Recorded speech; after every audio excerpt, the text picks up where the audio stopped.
कहानी है दो बकरियों के बारे में। एक दफा का जिक्र है कि एक गांव के पास एक नहर बहती थी। उस नहर पर लकड़ी का एक पुल बना हुआ था। वो पुल बहुत कम चौड़ा था। उस पर एक वक्त में सिर्फ एक ही आदमी गुजर सकता था। एक दिन की बात है कि उस पुल पर एक बकरी दूसरी तरफ जा रही थी। उतने में वहां एक और बकरी आ गई। पहली बकरी ने दूसरी बकरी से पूछा, तुम कहाँ जा रही हो? उसने जवाब दिया, मैं अपने गांव जा रही हूँ।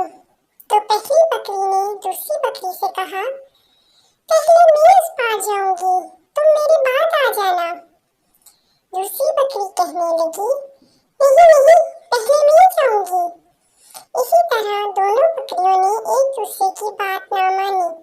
मैं करके दोनों लड़ने लगी और लड़ते लड़ते नहर में जा गिरी। अगर वो समझदारी करती और आगे पीछे जाती तो उनकी जान बच जाती। हमें भी चाहिए कि लड़ाई झगड़ा ना करें और समझदारी से काम लें ताकि हमें किसी भी तरह का कोई भी नुकसान ना हो सके।